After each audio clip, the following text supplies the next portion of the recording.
हरे कृष्णा कृष्णा कृष्णा हरे हरे, हरे राम राम राम हरे हरे। तो फौजी माता जी,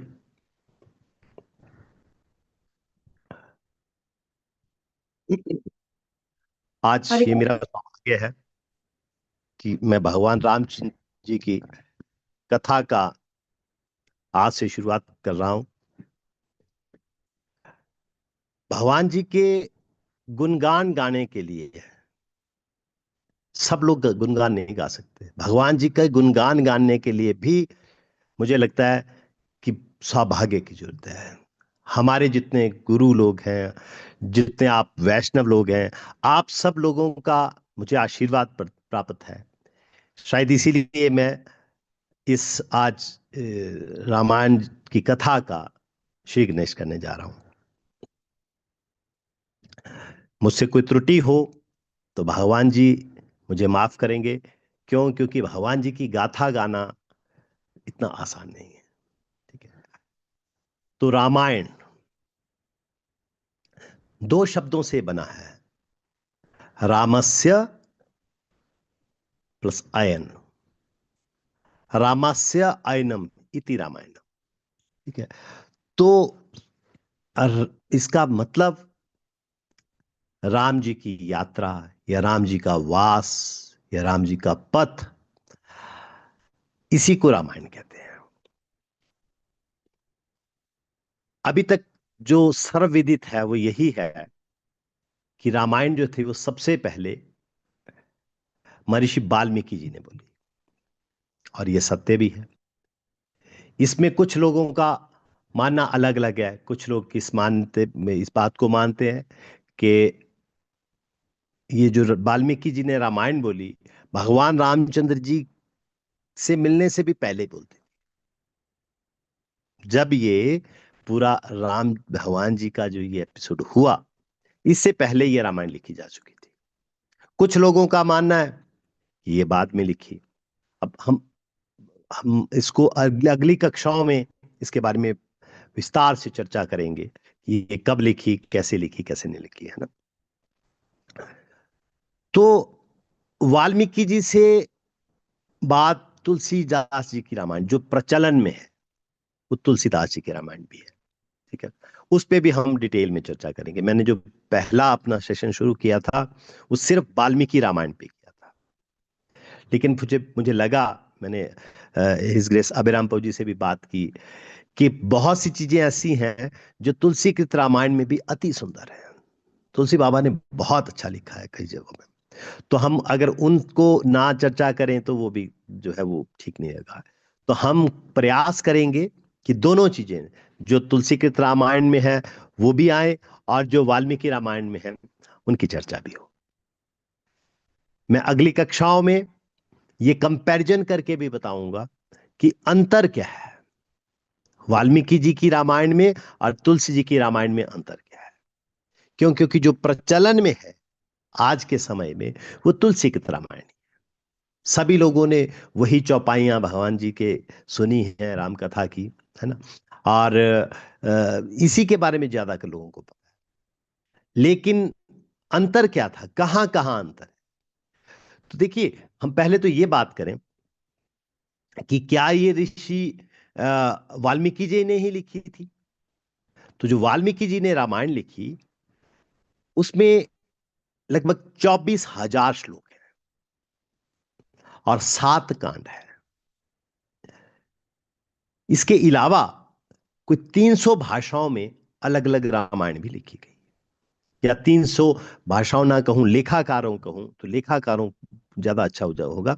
अलग अलग 300 लोगों ने लगभग रामायण लिखी है। जो वाल्मीकि जी ने रामायण लिखी थी वो उन्होंने संस्कृत में लिखी थी, और जो तुलसीदास जी ने रामायण लिखी वो साधारण शब्दों में अवधि में लिखी थी, क्योंकि उस समय अवधि बोली जाती थी, तो अवधि में वो लिखी थी। लेकिन अगर शास्त्रों को हम देखें तो शास्त्रों के अनुसार पहली बार रामायण वाल्मीकि जी ने नहीं, उनसे पहले भी रामायण बोली जा चुकी है। उनसे पहले ये रामायण जो थी वो हनुमान जी ने लिखी थी। सर्वप्रथम रामायण जो लिखी वो हनुमान जी ने लिखी। हाँ, बहुत से लोग ये भी बोलते हैं कि भगवान शिव ने भी रामायण लिखी थी।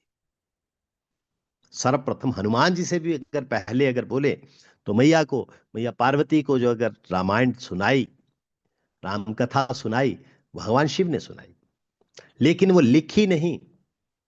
उसके उदाहरण हैं काक बशुंडी जी। ठीक है। उन्होंने बताया कि ऐसा ऐसा भगवान शिव ने ये पार्वती जी को ये बताया, लेकिन लिखी नहीं उसको कहेंगे हम।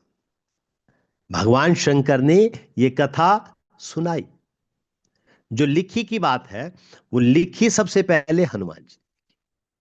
अब देखिए, जब लंका विजय हो गई, लंका विजय के बाद भगवान जी अयोध्या वापिस चले गए। ठीक है। सारे लोग उनके साथ, हनुमान जी और ये वो सारे लोग गए थे भगवान रामचंद्र जी के साथ। ठीक है। फिर बाद में जब वहां पे सब लोग जो थे वो सेटल डाउन हो गए, तो हनुमान जी अपने जो है वो जब उनका जब राज पाट उन्होंने संभाल लिया भगवान रामचंद्र जी ने, तो हनुमान जी हिमालय पर्वत पे आ गए।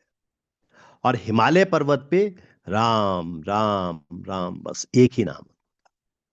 तो भगवान जी नाम जप में लगे रहे। अब वहां पे जब हनुमान जी को समय मिला, तो हनुमान जी ने सर्वप्रथम पत्थरों की शिलाओं पे रामायण लिखी। और किस चीज से लिखी? नाखूनों से। अपने नाखूनों से हनुमान जी ने वो सर्वप्रथम वो रामायण लिखी। अब देखिए, इसको अगर हम ऐसे सोचें कि ये शायद ये ऐसा भी हो सकता है कि ये पता नहीं उन्होंने लिखी कि नहीं लिखी, ऐसा नहीं। नहीं, उसका उसका जो है उसका है हमारे पास जो है उसका सबूत है कि महाकवि कालिदास जी हुए। तो एक बार कालिदास जी समुद्र के किनारे रामायण समुद्र के किनारे जा रहे थे, तो उनको कुछ वो पट्टिकाएं मिली, पत्थर की शिलाएं मिली, जिनमें रामायण लिखी। और कहा जाता है कि ये हनुमद रामायण का ही एक हिस्सा। ठीक है। तो देखिए, अब सबसे पहले जो भगवान जी के जो परम भक्त वो कौन है? सर्वप्रथम तो भगवान शिव है।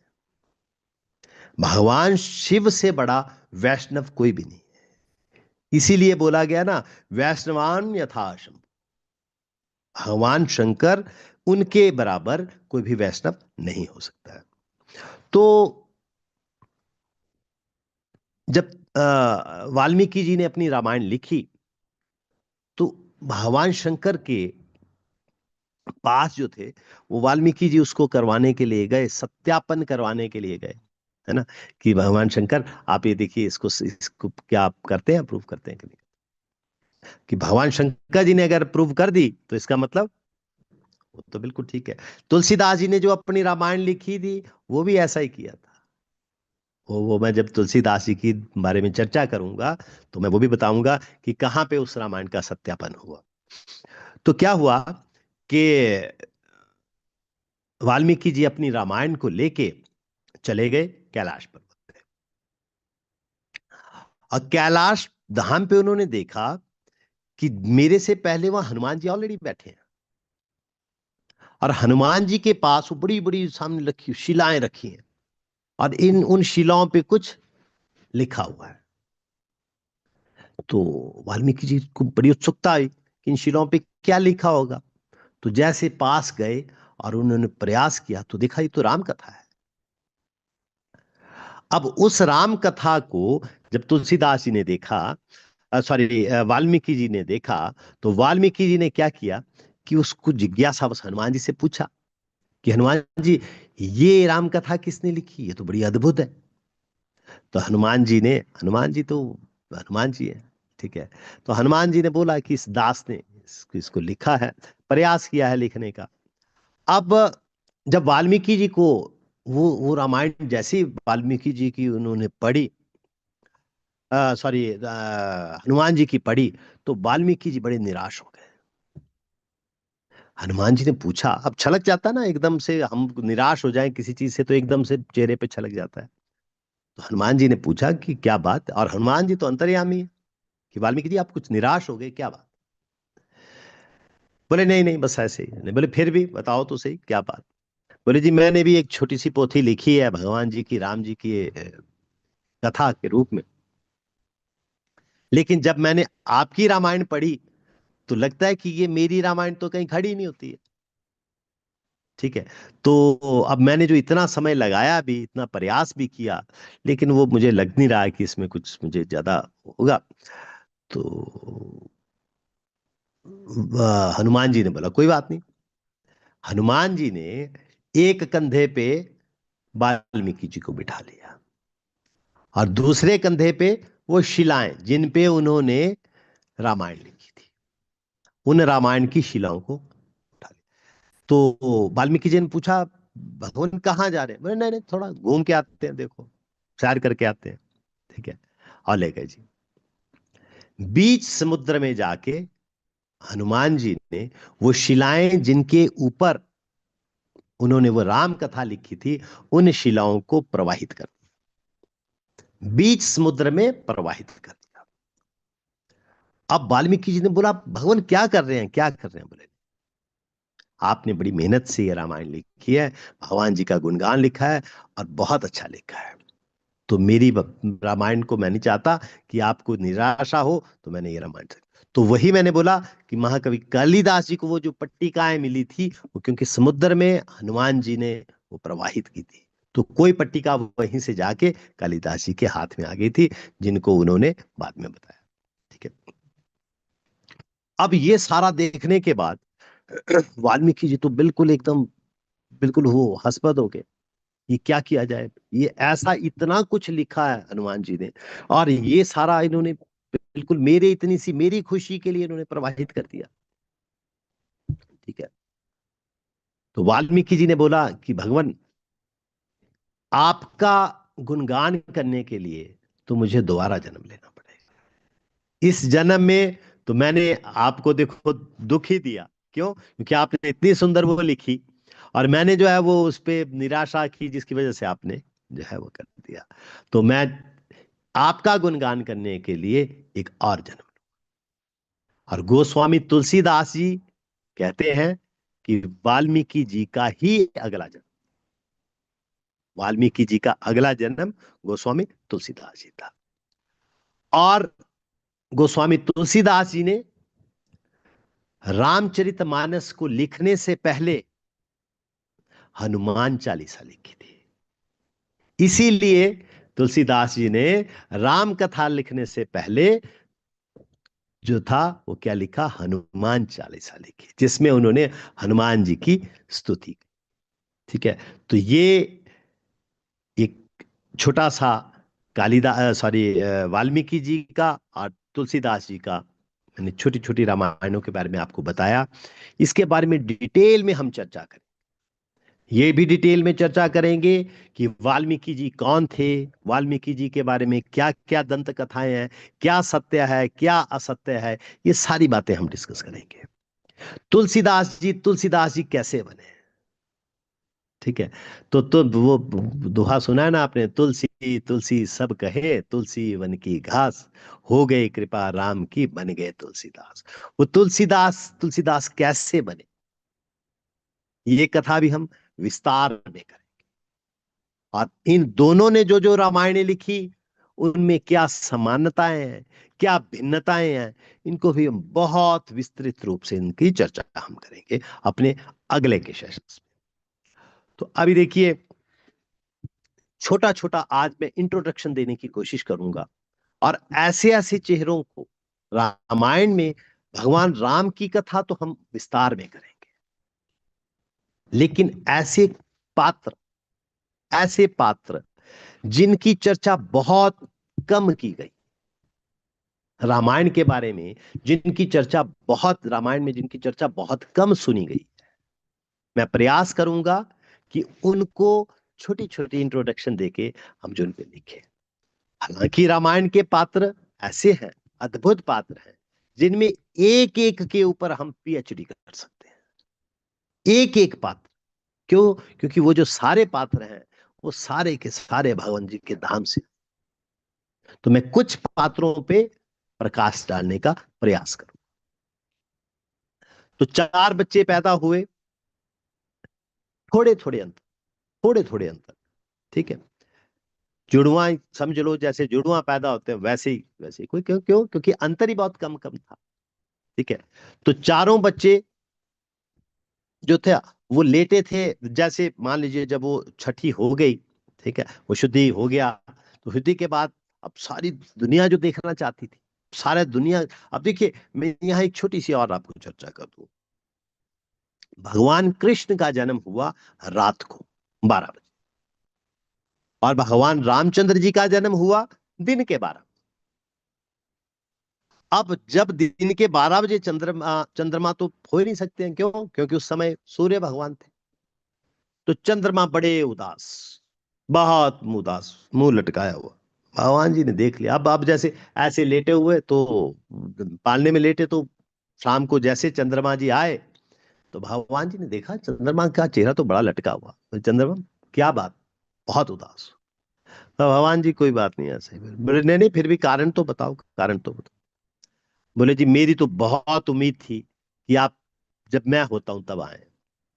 तो आप भगवान सूर्य के उसमें आ गए, मेरे सामने तो आए नहीं, तो मुझे तो बस बड़ा क्या करूं मैं, जैसा भी है। भगवान जी बोला, नहीं नहीं नहीं नहीं, निराश तो होना ही नहीं है। भगवान जी ने अपने नाम के आगे चंद्र लगाया, इसीलिए भगवान जी का राम नहीं बोला जाता है, रामचंद्र बोला जाता है, ठीक है। अब देखिए, तो चार बच्चे पैदा हुए छोटे छोटे अंतराल के ऊपर। तो जब वो सारी प्रजा, क्योंकि देखना चाहती थी, भगवान जी के दर्शन करना चाहती थी, तो सोने के चार पालने थे, लगाए गए। तो पालनों में जो थे वो चारों बच्चे लिटाए गए। जैसे बच्चे लिटाए, तो उनमें से एक बच्चा रोना शुरू कर दिया। एक बच्चे ने रोना शुरू कर दिया। बच्चा चुप ही ना हो, रोता आ जाए, लगातार रोता जाए। बहुत इलाज कर लिया, माँ ने दूध भी पिला दिया, वैद्य वहीं थे, हकीम वहीं थे, उन्होंने भी कर लिया, है ना। गुरु जी वहां बैठे थे, गुरु जी ने भी मंत्र, जो जो उनके बाकी लोग थे, पर विशिष्ट जी अभी नहीं आए थे, ठीक है। और बाकी जो लोग थे उन्होंने देखा, झाड़ फूंक वालों ने भी कर लिया, जो कर सकते थे उन्होंने किया, लेकिन बच्चा चुप ना हो। जैसे मुनि विशिष्ट वहां आए, तो उन्होंने देखा कि बालक तो बहुत रो रहा है। तो उन्होंने कुछ नहीं किया, उन्होंने कहा, इस बालक को उठाओ। और वो बालक कौन था, ये मैं अभी बताता हूं। इस बालक को उठाओ, और ये जो बालक लेटा इनके चरणों के पास लेटा। जिस बालक को उठाया वो लक्ष्मण थे, और जिनके चरणों के पास लिटाया वो भगवान राम थे। लक्ष्मण जी का जन्म से ही भगवान राम जी के साथ इस तरह से था। देखिए, चार बच्चों में से प्रथम, आपको पता है, कौशल्या मैया के गर्भ से पैदा हुए भगवान राम। दूसरे नंबर पे लक्ष्मण नहीं हुए, दूसरे नंबर पे भरत जी हुए, जो कैकई मैया के गर्भ से हुए, ठीक है। और सुमित्रा नंदन दो हुए, लक्ष्मण और शत्रुघ्न। अब भगवान जी ने जैसे लक्ष्मण के जैसे चरण टच हुए भगवान जी के, तो लक्ष्मण तुरंत चुप हो गए। ये प्रेम उस समय से था। अब देखिए, आगे आगे जैसे हमारी चर्चा जाएगी, तो हम देखेंगे कि रिस्पेक्ट इतनी रिस्पेक्ट भगवान जी, मान लीजिए, बड़े भाई की छोटे भाई के प्रति। भगवान रामचंद्र जी, लक्ष्मण जी, भरत जी, शत्रुघ्न जी, इनमें अंतर तो मामूली मामूली था, लेकिन इनकी रिस्पेक्ट पिता तुल्य थी। बड़े भाई को वो पिता तुल्य देखते थे। लक्ष्मण जी ने अपनी भाभी के चरणों से ऊपर कभी देखा ही नहीं। देखो ना, एक रिश्ते से सीता मैया तो लक्ष्मण की साली थी, क्योंकि चार भाई ये थे, तो वो भी बहनें थी। वैसे रिश्ते में देखें तो कोई कुछ वैसा रिश्ता देखो तो कैसा रहेगा। लेकिन जब देखिए एग्जाम्पल है कि जब हनुमान जी और सुग्रीव जी वो पर्वत पे बैठे थे, रावण लेके जा रहा था, उन्होंने कुछ गहने फेंके, और उन गहनों के सत्यापन के लिए जब वो लाए भगवान रामचंद्र जी के सामने, तो भगवान रामचंद्र जी ने लक्ष्मण को बताया कि लक्ष्मण देखो, इनमें से छान देखो, ये तो सीता मैया के ही, आपकी सीता मैया के ही गहने हैं। तो लक्ष्मण जी कहते हैं कि भगवान, ये बिछुए वाकई सीता मैया के, ये तो मुझे पता है, पर मैंने कभी सीता मैया को चरणों से ऊपर देखा ही नहीं, इसलिए ये मैं बाकी के गहनों के बारे में नहीं कह सकता। तो अब ये रिस्पेक्ट, थोड़ा सा अंतर देखो, एज का अंतर कितना मामूली सा, लेकिन ये रिस्पेक्ट हमें रामायण से ही मिल सकती है। तो देखिए, लक्ष्मण के बारे में मैं बात कह रहा था, तो सीता संग वनवास में जाने के लिए जब लक्ष्मण जी आ, राम और सीता जी जब गए, तो लक्ष्मण जी उनके साथ जाने के लिए सुमित्रा जी के पास गए, मां के पास अपनी, ठीक है, कि मैया, भगवान राम और मैया सीता जो है वहां वन में जा रहे, तो आप मुझे भी अनुमति दे दोगे क्या, मैं भी जाऊं क्या? ठीक है। अब देखिए, सुमित्रा मैया लक्ष्मण से क्या बोलती है। सुमित्रा का बेटा था ना, वनवास तो लक्ष्मण जी को नहीं हुआ, वनवास तो भगवान राम को हुआ था। सीता मैया इसलिए चली गई क्योंकि जहां पति जाएंगे मैं भी जाऊंगी। अब लक्ष्मण जी को तो वनवास हुआ नहीं था, पर प्रेम के नाते लक्ष्मण जी जाना चाहते थे, ठीक है, और अपनी मैया से परमिशन लेने गए, सिर्फ मैया से परमिशन लेने। तो मैया से पूछते हैं कि मैया, मैं अयोध्या रहूं, इस अवध में रहूं, या मैं राम संग चला जाऊं? तो मैया क्या कहती है, अवध? कैसा अवध? अवध तो वही है जहां भगवान जी है। चौपाई लिखी है तुलसीदास जी ने, अवध वही जहां राम निवास। भगवान जी जहां पे हैं, अवध तो वही है बेटा लक्ष्मण, तो यहां पे आपके रुकने का तो कोई मतलब ही नहीं, ठीक है। अतः, और दूसरी बात, भगवान रामचंद्र जी के साथ अपने जाना है, तो मेरे से पूछना, ये तो पूछने का तो कोई फायदा ही नहीं, मेरे से पूछने का तो कोई मतलब ही नहीं था। अब देखिए, वही लक्ष्मण चित्रकूट में एक जो कामदगिरी एक पर्वत है, उस कामदगिरी पर्वत में लक्ष्मण, सिया जी और राम जी वो गए, तो भगवान जी ने उस कामदगिरी पर्वत पे विश्राम किया। आज भी उस कामदगिरी पर्वत के कोने में एक बहुत बड़ी चट्टान है, जो हजारों वर्षों से वैसे ही है, ठीक है। उस चट्टान पे बैठ के लक्ष्मण जी जो थे हमेशा प्रहरा देते थे। आपने ये तो सुना होगा कि लक्ष्मण जी ने 14 साल तक पलक बनी झपकी। 14 साल तक लक्ष्मण जी ने पलक बनी झपकी। क्या ये बात सत्य है? ठीक है। ये अभी आप देखो ना, अगर वैज्ञानिकों से हम ये पूछें, वैज्ञानिक जो जब तक ये थोड़ी सी खोज नहीं हुई थी, क्योंकि राम कथा तो कब से लिखी है, तब से हमारे जो विज्ञान बुद्धि रखने वाले लोग हैं बेचारे, वो सोचते हैं यार ये गप है, 14 साल ऐसा हो सकता है कोई आदमी आंख ना झपके? आप देखिए, आज की डेट में सीसीटीवी कैमरा आम चीज है। सभी, अगर किसी के घर में नहीं है तो उन्होंने देखा होगा, वो किसी के गेट पे लगा होगा सीसीटीवी कैमरा।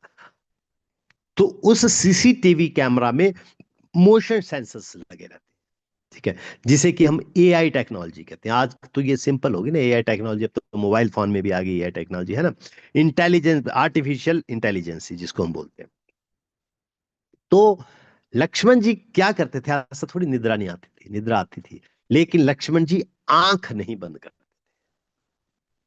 आंख बंद किए बिना लक्ष्मण जी सोते थे, और जैसे ही कोई हरकत होती थी वैसे तुरंत अलर्ट करके वो द्वारा बाण लेके खड़े हो जाते, जैसे आज सीसीटीवी कैमरा में क्या कहता है, वो स्लीपिंग मोड में जाता है। अगर कोई हरकत नहीं हो रही है तो सीसीटीवी कैमरा क्या करेगा, वो स्लीपिंग मोड में चला जाएगा। लेकिन जैसे ही कोई छोटी सी हरकत हुई, उस एकदम से वो कैमरा जो है वो दोबारा एक्शन में आ जाता है और वो रिकॉर्डिंग शुरू कर देता है। तो ये भाव लक्ष्मण जी का था। लक्ष्मण जी के बारे में और हम विस्तार में चर्चा करेंगे अपने अगले अध्याय में। लक्ष्मण जी की पत्नी थी जिनका नाम था उर्मिला। अब देखिए, सुमित्रा जी से तो लक्ष्मण जी ने इजाजत ली, सुमित्रा जी के पास तो लक्ष्मण जी गए, लेकिन पत्नी के पास गए नहीं। अब जस्ट कल्पना कीजिए, कल्पना कीजिए आज के समय और उस समय के डिफरेंस को कल्पना कीजिए। अगर हम पत्नी से बिना बोले बाजार भी चले जाए ना, तो हंगामा हो सकता है। ठीक है, और होना भी चाहिए। क्यों? अर्धांगिनी है, उसने अपना जो है वो ये सारा का सारा जीवन आपको दे दिया है, अपना परिवार छोड़ के आपके पास आ गई। तो कम से कम घर में आप पता तो होना चाहिए, है ना? तो जस्ट चाहे आप कॉल ही कर दो, बोल ही दो। लेकिन लक्ष्मण जी ने उस समय मोबाइल फोन तो होते नहीं थे कि जंगल में जाके जी फोन कर दिया, है ना? वैसा तो कुछ किया नहीं था। तो लक्ष्मण जी ने जाते जाते बुलाया भी नहीं, बोला ही नहीं कि उर्वशी मैं भी जा रहा हूं। ठीक है, और लेकिन वो पत्नी, देखिए क्या उर्मिला का क्या कैरेक्टर है आप देखिए। जब आप सबको पता है हनुमान जी जब संजीवनी बूटी लेने के लिए, जब लक्ष्मण जी जब मूर्छित हो गए, तो हनुमान जी संजीवनी लेने के लिए, अब संजीवनी लेने जब गए थे, तो वो लेके आपको सबको पता है कि वो संजीवनी तो हनुमान जी को पता नहीं लगी, वो पूरा पर्वत ही उठा के ले आए, और पर्वत लेके वो ऊपर से जा रहे थे। तो जैसे वह अयोध्या के रास्ते से जा रहे थे, तो जैसे अभी रेडार लगे होते हैं ना, उस समय तो टेक्नोलॉजी हमारे से भी एडवांस थी, है ना? ऐसा अगर हम आज सोचें कि हमारी टेक्नोलॉजी ज्यादा एडवांस है, नहीं नहीं नहीं नहीं, उस समय आज से भी ज्यादा थी। आज भी मिसाइलें हैं, लेकिन उस समय की मिसाइल कैसी थी? उस समय की मिसाइल तो बाण में थी, कि वो बाण लेते और उसको अभिमंत्रित करके छोड़ते, तो मिसाइल का काम करता हूं। ठीक है, तो अभी क्या हुआ कि वो जैसे ही वो अयोध्या के ऊपर से जैसे हनुमान जी पर्वत लेके जाने लगे, रडार में सिग्नल आ गया कि कोई बहुत बड़ी सी चीज है जो ऊपर से क्रॉस हो रही है।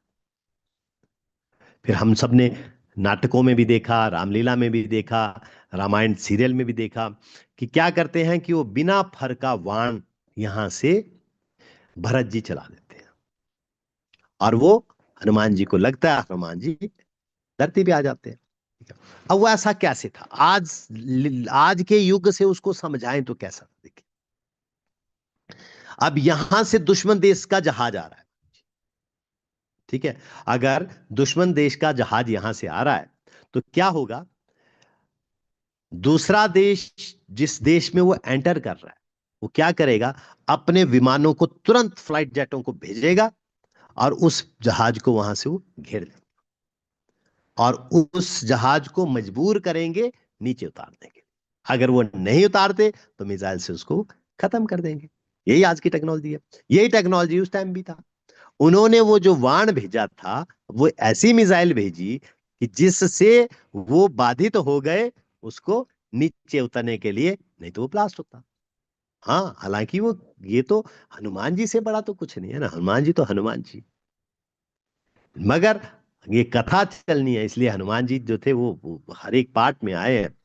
और वहां चलाने वाले कौन थे? वो भी तो कुछ साधारण थोड़ी है, भगवान जी के भाई हैं, भगवान जी के बराबर है। तो ठीक है, हनुमान जी नीचे आ गए।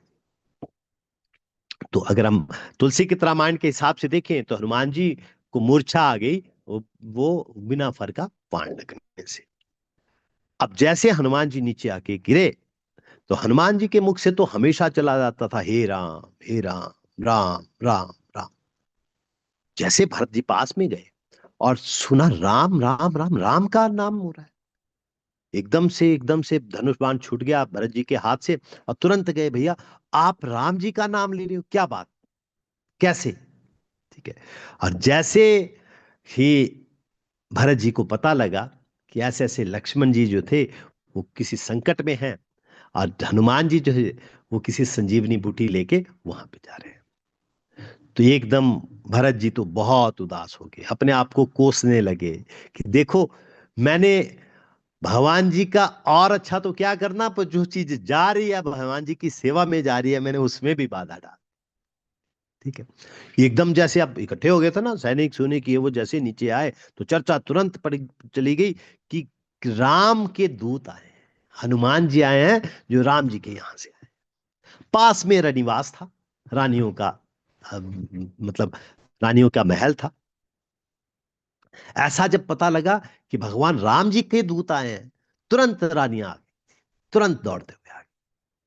तो अब देखिए उन रानियों का क्या रिएक्शन था, उन रानियों का क्या रिएक्शन था, हमें यह सुनना चाहिए।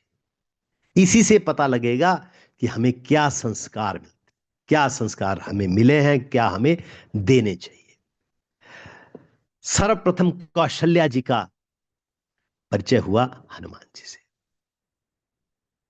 कौशल्या जी हनुमान जी से कहती हैं कि बेटा हनुमान, मेरे बेटे राम से कहना कि 14 वर्ष की प्रतीक्षा, बहुत बहुत मुश्किल से हमने ये समय काटा है, बहुत प्रतीक्षा की है हमने। मगर मैया को जैसे पता लगा कि लक्ष्मण जी घायल है, मूर्छित है, उनको होश नहीं आ रही है, तो कौशल्या मैया क्या करती है, मैया कहती है कि 14 वर्ष हमने बड़ी मुश्किल से गुजारे हैं, मगर राम अयोध्या के, अयोध्या में लक्ष्मण के बिना मत, हमारा एक एक क्षण आपके बिना काटना मुश्किल है, लेकिन अगर लक्ष्मण नहीं रहे तो तुम भी अयोध्या मत आना। ये कौशल्या मैया की वाणी थी। अब देखो, जैसे सुमित्रा मैया को पता लगा, सुमित्रा मैया भी आ गई। सुमित्रा मैया क्या कहती है, अब देखो ना, सुमित्रा मैया के दो बेटे थे, एक लक्ष्मण थे और एक शत्रुघ्न थे। तो सुमित्रा मैया कहती है कि देखो हनुमान, राम जी से कहना कि सीता को जरूर वापस लेके आए, सीता को जरूर वापस लेके आए, उस पापी रावण का वध करके आए, और उस सीता को हर हाल में लेके आए।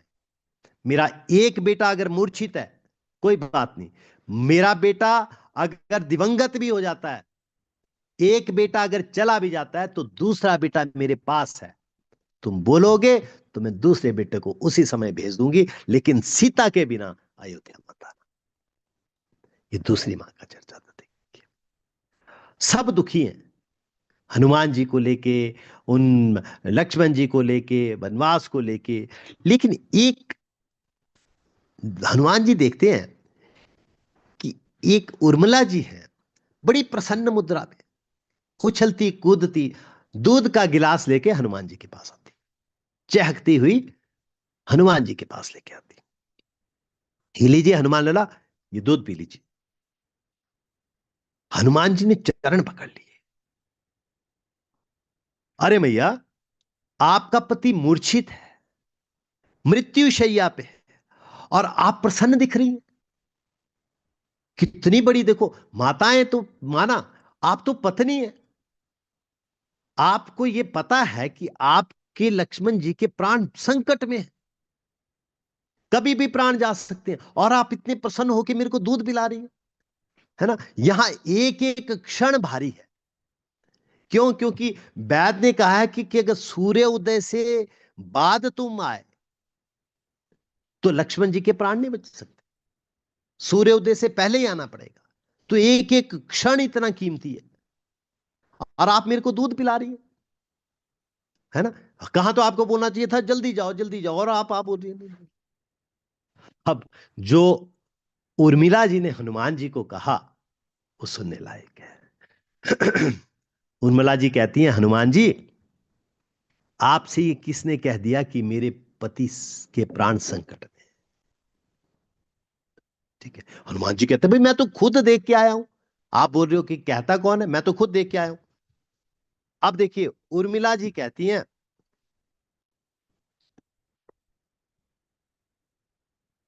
हनुमान जी, अगर आपको विश्वास ना हो तो आप 5-7 दिन यहीं रुक जाइए। 5-7 दिन, 5-7 क्षण की बात नहीं कह रही हूं, 5-7 दिन यहीं रुक जाइए, मेरे पति को कुछ भी नहीं होगा। क्यों?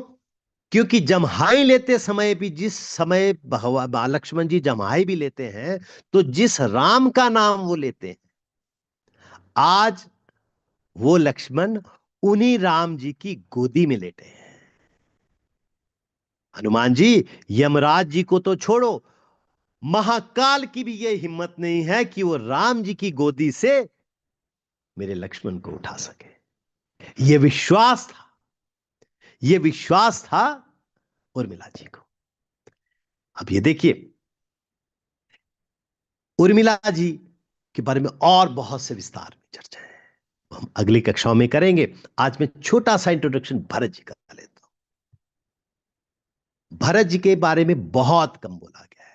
राम जी के बारे में बोला है, लक्ष्मण जी के बारे में थोड़ा कम बोला है, भरत जी के बारे में तो बहुत कम बोला है। ठीक है, अब देखिए, देवताओं के कहने पे सरस्वती मां ने मंथरा की बुद्धि फेर दी। देवताओं के कहने पे सरस्वती मां ने मंथरा की बुद्धि फेरी। क्यों? क्योंकि कैकई जी वाला जो वो सारा एपिसोड हुआ, वो एपिसोड किसने किया? मंथरा ने किया। ठीक है, और मंथरा मंथरा भी के मन में भी कोई ऐसा तो बातें नहीं थी। फिर एक रात में क्या हो गया? क्या हुआ कि देवताओं ने जो था वो मंथरा के थ्रू बुलवा के जो था वो सरस्वती माता को बोला और कैकई की बुद्धि फेर दी। लेकिन जब भरत ने कहा कि मैं भैया राम को लेने वन में जा रहा हूं, ठीक है, जब भरत जी ने कहा कि मैं तो, जब जैसे भरत जी को पता लगा तो जैसे वो अयोध्या आए, ठीक है, और देवताओं ने सुना कि ये भरत जी तो कह रहे हैं कि मैं लेने जाऊंगा, तो ये जो सारा हमने सारा ड्रामा रचा, बेसिकली क्यों ये सारा एपिसोड हुआ? क्यों? क्यों? क्योंकि देवता लोग बड़े त्रस्त थे जिन दानवों से, खाली रावण से ही नहीं, और असंख्य दानव थे जिनको भगवान जी ने जिनका सफाया किया। ठीक है, एक दूसरा, अनेक ऋषिगण थे जो हजारों वर्षों से तपस्या में बैठे थे भगवान जी की दर्शन मात्र के। तो देवता कहते हैं कि अगर भगवान जी जाएंगे ही नहीं, यहां राजा बन के बैठ जाएंगे, तो फिर तो इसका तो हमें फायदा नहीं होगा कोई। तो इसीलिए देवताओं ने सरस्वती मां जी को बोला और बोल के कैकई मैया की बुद्धि बहरा दी। अब जब वो लेने जा रहे हैं, देखो, है ना, जब लेने जा रहे हैं तो सरस्वती मैया को जो जो था वो दोबारा बोलते हैं कि देखो, प्लीज जाके भरत जी की थोड़ी सी बुद्धि को, जैसे आपने कैकई जी की फेरी वैसी भरत जी की फेर दो। सरस्वती मैया बोलती है, पागल हो गए हो क्या? तुम्हारे में रत्ती भर अकल है या नहीं? देवताओं को बोला, भरत जी की बुद्धि फेर दूं, ये पॉसिबल है क्या? जानती हो कि भरत क्या, मैं दुनिया में किसी की भी बुद्धि को फेर सकती हूं, लेकिन भरत जी को नहीं बच सकती।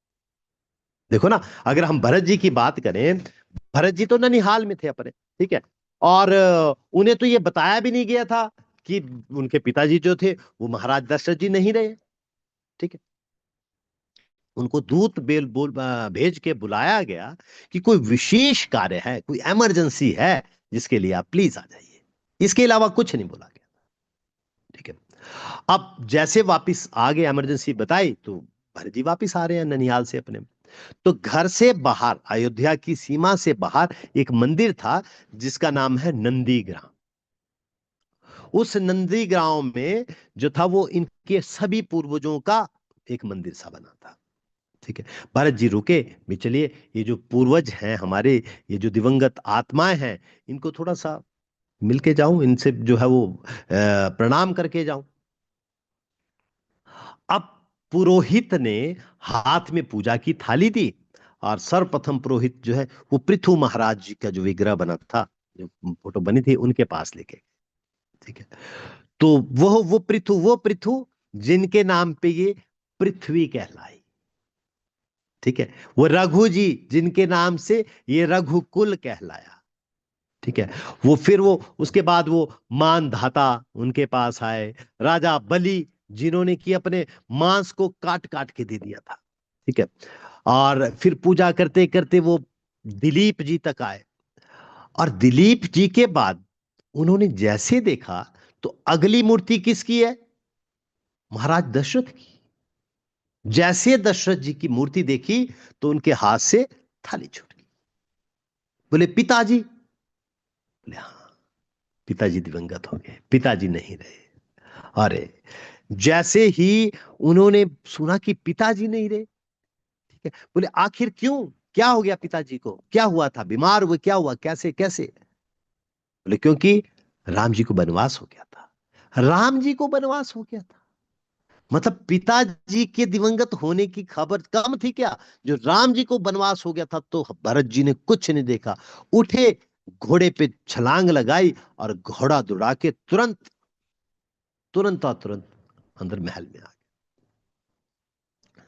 अंदर आते ही पता तो लग गया अभी क्या हुआ क्या नहीं हुआ, वो जैसा भी उन्होंने सोचा।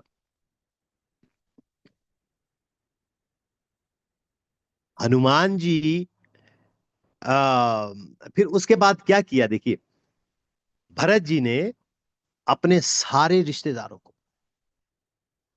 अपनी माताओं को, और यहां तक कि जो राजा जनक को भी लेके गए, ससुर जी को भी साथ लेके गए। रिश्तेदारों को क्यों साथ लेके गए? ताकि भगवान जी मेरी बात नहीं मानेंगे, किसी की तो मानेंगे। माताओं को भी साथ लेके गए, सभी सभी लोगों को आपने देखा ही होगा वहां पे। तो सारे लोगों को लेके भरत जी जी तो वो मनाने के लिए निकल पड़े वन की तरफ। हनुमान जी जब पहली बार भगवान राम जी से मिले थे ना, जब प्रथम बार मिले थे, तो हनुमान जी को भगवान जी ने ये नहीं कहा कि हनुमान जी तुम लक्ष्मण की तरह प्रिय हो, परंतु क्या कहा था? तुलसी बाबा लिखते हैं, तुम मोहे प्रिय हैं भरत समभाई। तुम मोहे प्रिय भरत समभाई, कि तुम मुझे भरत की तरह प्रिय हो। देखिए कितना प्रेम था भरत जी के साथ भगवान जी का। यहां तक मैं आपको बताऊं, कहते हैं कि भगवान जी जिस जब जब वो बच्चे थे ना, छोटे छोटे बच्चे थे, जब खेलने जाते थे, तो भगवान जी जिस टीम में होते थे, भरत जी को अपोजिट वाली टीम में रखते थे, अपनी टीम में नहीं रखते। अब भरत जी को बड़ा बुरा लगता। भरत जी आखिरकार जैसा हनुमान रामचंद्र जी बोलते थे, आगे से जवाब तो कोई देता नहीं था, मान जाते थे। लेकिन एक दिन जब बहुत दुखी हो गए भरत जी, तो भरत जी ने भगवान रामचंद्र जी से पूछा कि भगवान, आप एक मेरा दोष तो बता दो। बोले क्यों, क्या बात? बोले जब भी हम खेलने आते हैं तो आप अपने पक्ष वाली टीम में मेरे को कभी भी नहीं रखते, हमेशा विपक्ष वाली टीम में डाल देते हो। मैं तो आपके साथ खेलना चाहता हूं, आप हमेशा विपक्ष में डाल देते हो, आखिर ऐसा क्यों? भगवान रामचंद्र जी कहते कि भरत, अगर मैं अपनी टीम में तुम्हें रखूंगा ना तो तुम दिखाई नहीं दोगे मुझे। तुम क्योंकि विरोधी टीम में सामने होते हो तो मेरे सामने होते। इतना प्रेम था भरत जी और रामचंद्र जी। ठीक है। अब भरत को ऐसा लग रहा था कि मैं मनाने तो जा रहा हूं, पर क्या रामचंद्र जी मुझे माफ कर देंगे? बस सोच रहा था मन में, बड़ी गिलानी बड़ी गिलानी, क्या करें, क्या करूं, क्या ना करूं, और मेरी वजह से ऐसा सब कुछ हुआ, ऐसा सोचते सोचते जाते जाते रास्ते में पड़ाव पड़ता है भारद्वाज मुनि के आश्रम। अब ये जो भारद्वाज मुनि है ना, ये भारद्वाज मुनि के आश्रम में भगवान राम जी जब जा रहे थे सीता और लक्ष्मण संग, तो भगवान रामचंद्र जी भी यहां रुके। ठीक है। और बीच में पड़ाव पड़ता था, तो वैसे ही भरत जी को भी जब पड़ाव पड़ा, तो भारद्वाज जी मुनि जी के आश्रम में भरत जी रुके, रात को रुके। ठीक है। सुबह जब आराम करके जब जाने लगे, तो भारद्वाज मुनि के पास भरत जी जाते हैं और कहते हैं कि मुनिवर, भगवान जी भी आपके पास रुके थे, तो आपको तो कुछ पता ही होगा, भगवान जी क्या मुझे याद करते थे? देते, गालियां ही देते होंगे भले, मगर याद करते थे क्या?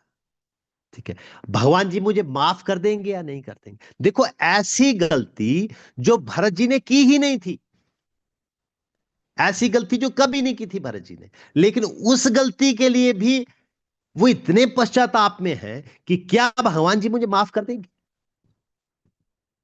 क्या वो मुझसे प्रेम करते हैं, अभी भी करते हैं क्या? अब भारद्वाज मुनि जी ने जब ये बात भरत से सुनी, तो भारद्वाज जी कहते हैं कि देखो भरत, मुझे ये तो नहीं पता कि भगवान राम तुमसे कितना प्रेम करते, मगर जब सुबह जाने के लिए जब गंगा पार करनी थी, तो पुरोहित ने स्वस्ति वाचन कराया। ठीक है, हाथ में जल दिया और जैसे ही कहा कि जम्बू दूपे भरत खंडे, करते ना हम भी, पुरोहित जब घर में कोई पूजन करते हैं, पाठ करते हैं, तो स्वस्ति वाचन करता है पुरोहित, तो उसमें कहते हैं ना कि जम्बू दीपे भरत खंडे। जैसे ही भरत खंडे बोला और भरत का नाम भगवान जी ने सुना, तो भगवान जी के हाथों से जल गिर गया और वो चक्कर खा के जमीन पे गिर गए। हा भरत, हा भरत, हा भरत, ये कहने, ये प्रेम था भगवान जी का तुमसे। अब देखिए, पहली बार, अब भगवान राम करते कितना प्रेम थे, वो उसकी छोटी सी कथा और आती है, देखिए इन्हीं भरत के बारे में। जब पहली बार भगवान राम चित्रकूट पहुंचे, तो वन देवी उनका स्वागत करने, क्योंकि चित्रकूट तब बिल्कुल जंगल था, है ना। अभी तो चित्रकूट में हम जाते हैं, बड़े आश्रम भी हैं, वहां बहुत कुछ है, लेकिन उस टाइम बिल्कुल घना जंगल। तो चित्रकूट में वन वन देवी आई। वन देवी ने भगवान जी की जो थे वो आरती उतारी और पूछा कि भगवान, मैं आपकी सेवा में क्या कर सकती हूँ? तो भगवान रामचंद्र जी ने कहा, नहीं नहीं वन देवी, ठीक है, बहुत अच्छा है ना, बाकी सब ठीक है, मगर एक काम कर देना। बोले बोले बोले भगवान, क्या करना है? बोले, ये जो रास्ते में अयोध्या से आते हुए हो, ये रास्ते में जितने कांटे पड़े हैं ना, ये जंगल में, क्योंकि जंगल के रास्ते से हम आए, ये जो कांटे पड़े हैं ना, प्लीज इन कांटों को हटा देना। वन देवी कहती है, जी जी। तो वन देवी को तो क्या है, उन्होंने बोला, एक एक इशारा किया, कांटे हटो, तो कांटे हट गए। उसमें तो कोई बड़ी बात नहीं, वन देवी है वो। ठीक है। अब वन देवी को थोड़ी सी जिज्ञासा थी। वन देवी कहती है भगवान रामचंद्र से, भगवान मैं कांटे तो हटा देती हूँ, लेकिन मुझे एक छोटी सी जिज्ञासा, अगर आप मुझे आज्ञा दे तो मैं पूछूं? बोले हाँ हाँ पूछिए। भगवान, अब तो आप आ चुके हैं, तो अब क्यों कांटे हटवाना? या तो आप पहले मेरे को वहां से हुक्म देते कि कांटे हटा दो, तो मैं हटा देती, आपको आने में सुविधा हो जाती, पर अब तो आप आ चुके हैं, अब क्यों कांटे हटवाना चाहते हो?